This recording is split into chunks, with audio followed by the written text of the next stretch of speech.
सभी साथियों को जय हिंद। मैं आपका साथी डॉक्टर अशोक शर्मा एक बार फिर से आप सभी विनर्स का विनर्स वर्ल्ड के इस ऑनलाइन प्लेटफॉर्म पर स्वागत करता हूं। कैसे हैं भी आप सब लोग? निश्चित रूप से बहुत स्वस्थ होंगे, मस्त होंगे और एक बहुत शानदार रणनीति के साथ अपनी तैयारी में जुटे हुए होंगे। पीवाईक्यू सीरीज का ये दूसरा वीडियो है। पीवाईक्यू सीरीज में हम पुराने आए हुए किसी एक क्वेश्चन को लेते हैं और उस क्वेश्चन का क्या कॉन्सेप्ट है उसको समझने की कोशिश करते हैं। ये क्लास बहुत लंबी नहीं होती है, छोटी क्लास होती है, क्योंकि इसमें हम एक ही क्वेश्चन को लेते हैं और फिर उस एक क्वेश्चन के कॉन्सेप्ट को समझने का प्रयास करते हैं। एग्जाम में कुछ ऐसे कॉन्सेप्ट्स होते हैं जिनसे बार बार क्वेश्चन पूछे जाते हैं, तो उन कॉन्सेप्ट को हम ठीक ढंग से तैयार करने का प्रयास करते हैं इस प्रकार के सेशंस में। आज के सेशन में जो हम पढ़ेंगे वो डिटरमिनेंट्स का क्वेश्चन लेंगे और उसको समझने की कोशिश करेंगे। क्वेश्चन ये है जो आरपीएससी सेकंड ग्रेड 2022 के एग्जाम में पूछा हुआ है। जो अभी एग्जाम हुई थी 2022 में, उसी एग्जाम में ये क्वेश्चन पूछा गया। इस क्वेश्चन को क्यों पूछा गया, इस क्वेश्चन से वो आपसे क्या जानना चाहता है। देखो, जब भी आप एग्जाम की तैयारी करें, जब भी आप किसी क्वेश्चन को सॉल्व करें, तो आपके दिमाग में ये बात जरूर होनी चाहिए कि इस क्वेश्चन को पूछे जाने के पीछे क्या मकसद रहा है, यानी आपका वो क्या टेस्ट करना चाह रहा है, आपकी कौन सी नॉलेज का टेस्ट इस क्वेश्चन से होने वाला है। यदि आप वहां तक पहुंच गए तो फिर निश्चित रूप से क्वेश्चन का आंसर ठीक करेंगे। क्वेश्चन देखिएगा क्या है। Don't write your name on page of the booklet. Don't write your name, अपना नाम मत लिखें on page of the booklet, booklet के पेज पे। ठीक है, अब जो ऑप्शन हमारे पास हैं वो पहला ऑप्शन है मैनी।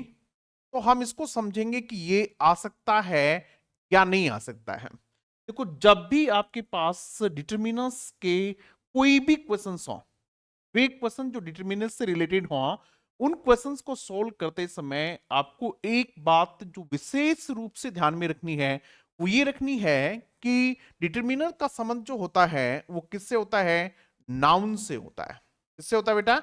नाउन से होता है। जिस प्रकार का नाउन होगा उसी के अनुसार डिटरमिनर भी यूज किया जाएगा। जिस प्रकार से मतलब क्या है मेरा, आपको यह देखना चाहिए कि आपका नाउन काउंटेबल है या फिर अनकाउंटेबल है। सबसे पहले यह देखना चाहिए आपको कि काउंटेबल है या फिर अनकाउंटेबल है। ये देख लेंगे आप, आपको पता चल गया कि हमारा नाउन जो है वो काउंटेबल है। फिर काउंटेबल में आप ये देखेंगे कि आपका नाउन सिंगुलर है या फिर प्लूरल है। इस बात की भी आप पे तसल्ली कर लेंगे, काउंटेबल में सिंगुलर या प्लूरल है। उसके बाद में जैसा नाउन है उसी प्रकार का डिटरमिनर आपको यूज करना है। जैसे आपको लगा कि भाई हमारा यहां जो नाउन है वो प्लूरल है, ये बुक्स नाउन है, मानो ये आपका नाउन क्या है? बुक्स है, और आपको यहां कोई भी डिटरमिनर भरना है, तो कम से कम इतना तो तय हो ही गया कि इसमें वे डिटरमिनर्स नहीं आएंगे जो एक वचन है। जैसे इसके साथ कभी भी ए नहीं आ सकता, क्योंकि ए का प्रयोग किसके साथ होता है? सिंगुलर के साथ होता है। इसके साथ कभी भी लिटिल का प्रयोग नहीं हो सकता, क्योंकि लिटिल का प्रयोग किसके साथ होता है? अनकाउंटेबल के साथ होता है। इनके साथ मच का प्रयोग नहीं हो सकता, क्योंकि मच का प्रयोग किसके साथ होता है? अनकाउंटेबल के साथ होता है। तो ये तो कंफर्म होगी। फिर आप ऑप्शंस में से कम उन क्वेश्चन को, उन ऑप्शंस को बिल्कुल क्या कर लें? डिलीट कर दें उनको। अब हम एक एक ऑप्शन से इसको समझने की कोशिश करेंगे।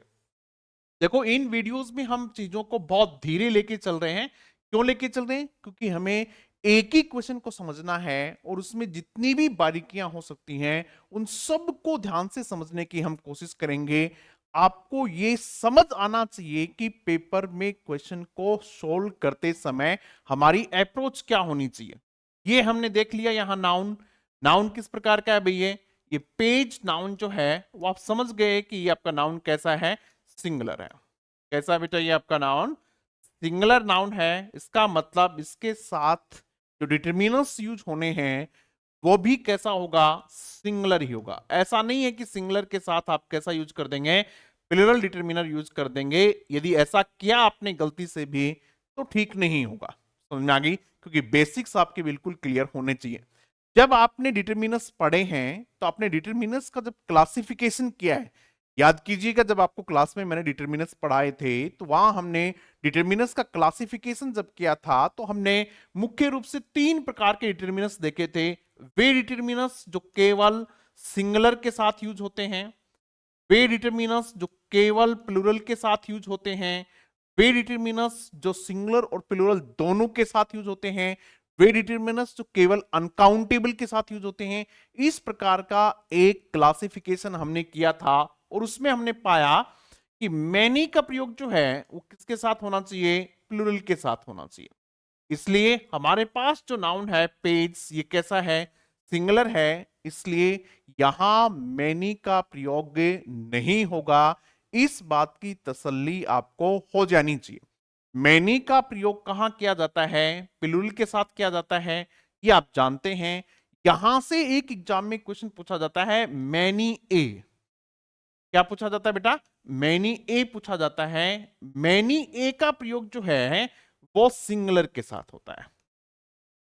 मैनी ए का प्रयोग जो होता है वो किसके साथ होता है? सिंगुलर का होता है। एक एक एग्जाम्पल आप पे लिख लीजिएगा जरूर, ताकि आपकी चीजें और भी क्लियर हो जाएं। There were many difficult questions in the paper. There were many difficult questions in the paper. Difficult questions in the paper. आप अपना कोई क्वेश्चन लिखेंगे, अपना क्वेश्चंस इन द पेपर, ठीक है? आप एग्जांपल्स अपने खुद लिखा करें भाई, इसको भी लिखें, खुद भी लिखें, ठीक है? मैं बात कर रहा था मैनी ए। यदि आपको यहां मैनी के स्थान पे मैनी ए का प्रयोग करना पड़े तो आप कैसे लिखेंगे? देयर इज, देयर इज, फिर इज लगाएंगे, many a, there is many a difficult question in the paper. Difficult question in the paper. Difficult question in the paper. अंतर समझ जाएगा आप लोग। हालांकि मीनिंग में इन द पेपर, मीनिंग में कोई बहुत ज्यादा डिफरेंस नहीं होता है। यदि आप इसका सेंस निकालेंगे तो एक ही बात है, लेकिन यहां हमने एक तो इज किया, ठीक है? वॉज भी हो सकता था, लेकिन क्या होगा? सिंगुलर होगा, ठीक है? दूसरी बात, मैनी ए के बाद जो नाउन आएगा वो कैसा आएगा? सिंगुलर आएगा, ठीक है? नाउन सिंगुलर तो वर्ब भी सिंगुलर। यहां एक चीज और समझ लेनी चाहिए आपको। एक फ्रेज होती है a good many. A good many, आप बताइएगा कि ए गुड मैनी के साथ सिंगुलर वर्ब आती है या फिर प्लूरल आती है? नाउन सिंगुलर आता है या फिर प्लूरल आता है? ये आप लोगों के लिए होमवर्क मान लीजिएगा, ठीक है? देखो बहुत सारे बच्चे होमवर्क को होमवर्क मानते ही नहीं है। उनको लगता है कि यार ये हमें नहीं आता है तो कोई बात नहीं, छोड़ दो। यदि आपको ये नहीं आता है तो आप इसको ढूंढने की कोशिश करें, इस क्वेश्चन का आंसर ढूंढने की कोशिश करें, और ढूंढेंगे तब कहीं न कहीं जरूर मिल जाएगा। क्वेश्चन क्या है? क्वेश्चन ये है, ए गुड मैनी के बाद किस प्रकार का नाउन यूज होता है? ए गुड मैनी के बाद नाउन किस प्रकार का यूज होता है और वर्ब किस प्रकार की यूज होती है, आपको ये बताना है, ठीक है? अभी समझ में आ गई होगी बात आपके, ठीक है? दो मैंने बता दिया, मैनी और मैनी ए। आपको बताना है ए गुड मैनी। क्लियर होगी बात? चलो, तो यहां ये प्रयोग नहीं होगा। दूसरा चलते हैं, फ्यू। फ्यू का प्रयोग भी किसके साथ किया जाता है? देखो बेसिक चीजें हैं, आपको पता होनी चाहिए कि फ्यू का प्रयोग, मैं आप लोगों को जो समझाने की कोशिश कर रहा हूं वो ये नहीं समझाने की कोशिश कर रहा हूं कि मैनी का प्रयोग कहां होता है। मैं तो ये बता रहा हूं कि आप लोगों को जब एग्जाम में क्वेश्चन इस तरीके से पूछे जाएं तो आपकी अप्रोच क्या होनी चाहिए। कई बार एग्जाम में इस कॉन्सेप्ट पे बेस्ड क्वेश्चन आते हैं। फ्यू का प्रयोग भी किसके साथ होता है? प्लूरल के साथ होता है। फ्यू का प्रयोग भी किसके साथ होता है भाई? प्लूरल के साथ होता है।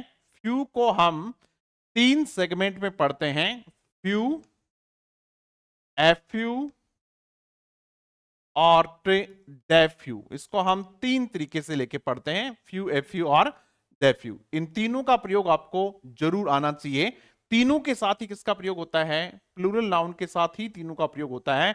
और यहां पेज दिया हुआ है, इसका मतलब यहां भी आप फ्यू का प्रयोग नहीं करेंगे। ठीक है, उसके बाद चलिएगा बोथ देखिएगा। बोथ का प्रयोग कहां होता है, बोथ का प्रयोग भी प्लूरल के साथ होता है, लेकिन वो प्लूरल केवल कितने होने चाहिए, दो होने चाहिए। यानी बोथ का प्रयोग किसके लिए होता है, टू के लिए होता है। और यहां आपके पास जो पेज है वो कैसा नाउन है, सिंगुलर नाउन है। इसका मतलब देखिएगा, आपको नहीं पता है कि इसका सही आंसर क्या है, फिर भी आपने तीन ऑप्शंस जो हैं उनको क्या कर दिया, उनको डिलीट कर दिया, उनको इलिमिनेट कर दिया। इस मेथड को एलिमिनेशन मेथड कहते हैं। आज की इस क्लास में मैं आपको यही समझाना चाह रहा हूं कि एलिमिनेशन मेथड को यूज करते हुए आप पे क्या करें, अपना आंसर करें। अब हमारे पास एक आंसर बच गया, कौन सा, एवरी बच गया हमारे पास, बच गया भाई। इसलिए इसका आंसर तो क्या होना है, एवरी होना ही होना है। ठीक है, एवरी को थोड़ा सा समझते हैं। एवरी जो है इसको हम समझने की कोशिश करते हैं। एवरी जब डिटरमिनर होता है, डिटरमिनर ही होता है ये, ठीक है, तब इसका प्रयोग किसके साथ किया जाना चाहिए, सिंगुलर के साथ किया जाना चाहिए। यानी एवरी डिटरमिनर का प्रयोग किसके साथ करते हैं, सिंगुलर के साथ करते हैं। Every student is working hard, every student is, every student is doing dash dash dash work very seriously, very seriously। ठीक है, हमने ये तो देख लिया कि एवरी के साथ किसका प्रयोग होता है, सिंगुलर का होता है, ये तो हम समझ गए। लेकिन मैं इसमें एक बात और समझाना चाह रहा हूं। वो बात कौन सी है कि एवरी का जो पॉजेसिव होता है वो क्या होता है। यानी आपके पास यहां लिखा हुआ है हीज लिखा हुआ है, पहला हिज लिखा हुआ है, दूसरा देयर लिखा हुआ है, ठीक है, चौथा लिखा हुआ है एवरेज, एवरेज। ठीक है, तो यहां आपको जो लिखना है वो क्या लिखना है, हिज लिखना है। ठीक है, यहां से जो क्वेश्चन पूछते हैं वो वन से पूछते हैं। क्या पूछते हैं, वन मस्ट डू, और यहां पूछते हैं वर्क सीरियसली। क्या लिखते हैं भाई यहां, सीरियसली। तो आप क्या लिखेंगे, one must do once walk seriously, once walk. ठीक है, ये मेरे याद आ गया तो इसलिए मैंने आपको समझा दिया। यहां से कई बार एग्जाम में क्वेश्चन पूछते हैं। एवरी का पॉजेसिव होता है वो क्या होता है, हिज होता है मोस्टली। ठीक है, वन का पॉजेसिव क्या होता है, वंस होता है। ये बात हमने समझ ली। ठीक है भाई, तो यहां किसका प्रयोग होना चाहिए था, एवरी का प्रयोग होना चाहिए था। ठीक है, एवरी पेज।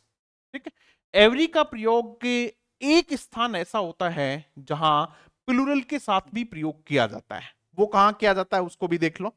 बाकी एवरी का प्रयोग सिंगुलर के साथ ही किया जाता है।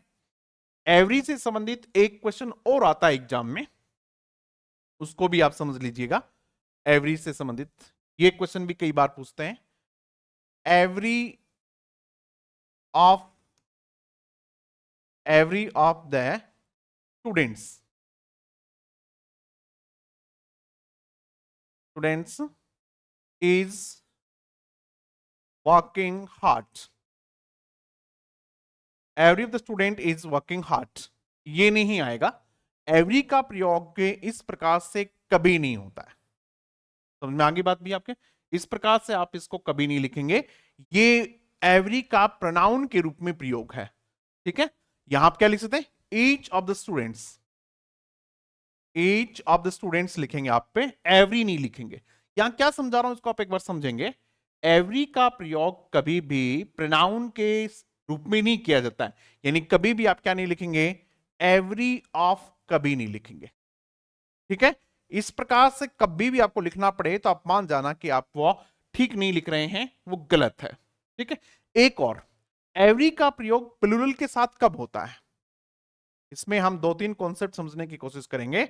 एवरी का प्रयोग प्लूरल सेंस में कब होता है उसको भी थोड़ा सा ध्यान से समझ लेते हैं। जब एवरी का प्रयोग अंतराल के अर्थ में किया जाए, किसके अर्थ में किया जाए बेटा?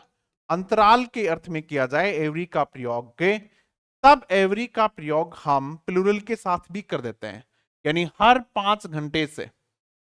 You should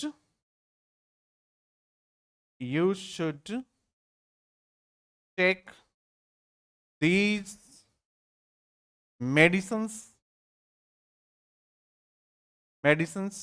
dash dash dash 5 hours. 5 hours. Every के तीनों यूज जो आज मैं आप लोगों को बता रहा हूं, ये तीनों यूज आपको ठीक तरीके से समझ आ जाने चाहिए। हो सकता है कि यहां से कोई न कोई क्वेश्चन आपसे पूछ लिया जाए। You should take these medicines dash dash dash 5 hours. My father visits my hostel 10 days। 10 days, ठीक है। अब यहां आपके पास हम लिखेंगे एवरी 5 आवर्स। इसमें लिखेंगे एवरी 5 आवर्स, हर 5 घंटे से आपको ये दवाई लेनी चाहिए। कब भाई? हर 5 घंटे से आपको ये दवा लेनी चाहिए। हर 10 दिन से मेरे पिताजी मेरे हॉस्टल में मेरे से मिलने आते हैं, एवरी 10 डेज। ठीक है, एवरी 10 डेज। ये क्लियर हो गई बात भाई? तो आज का ये हमारा कॉन्सेप्ट था। कौन सा? एवरी से रिलेटेड किस प्रकार के क्वेश्चंस आपसे पूछे जा सकते हैं। इसमें एक चीज और आपको समझनी चाहिए, वो कौन सा?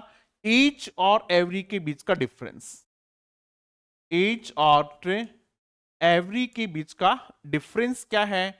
यहां से भी कई बार क्वेश्चन आप लोगों से पूछ लेते हैं, तो इस पे कभी किसी दूसरे क्वेश्चन के माध्यम से हम चीजों को समझने का प्रयास करेंगे। तो ये थी आज की हमारी क्लास। यदि क्लास आपको ठीक लगी हो तो अपने साथियों के साथ जरूर से जरूर साझा कीजिएगा, लाइक कीजिएगा और कमेंट करके जरूर बताइएगा कि आपको क्लास कैसी लगती है, ताकि हमें पता चले हम इस क्लास को कंटिन्यू करें या फिर नहीं करें। ये है हमारी आरपीएससी सेकंड ग्रेड के लिए एग्जाम ओरिएंटेड बुक्स। आप में से बहुत सारे बच्चों के पास ये बुक्स होंगी भी। यदि आपके पास हैं ये बुक्स, तो आप कमेंट बॉक्स में लिख के जरूर बताइएगा कि बुक्स कैसी हैं। और जिनके पास ये बुक्स नहीं हैं, ये ग्रामर की बुक है, इसमें 6000 प्रैक्टिस क्वेश्चंस हैं। ये लिटरेचर की बुक है जिसमें थियरी है, क्वेश्चंस हैं, हर क्वेश्चन के एक्सप्लेनेशन है। ये मेथड की बुक है और ये आरपीएससी सेकंड ग्रेड के सॉल्व पेपर्स हैं। तो जिस भी कैंडिडेट को ये बुक्स चाहिए, वो स्क्रीन पे जो नंबर देख रहे हैं वहां आप संपर्क कर सकते हैं। Thank you very much.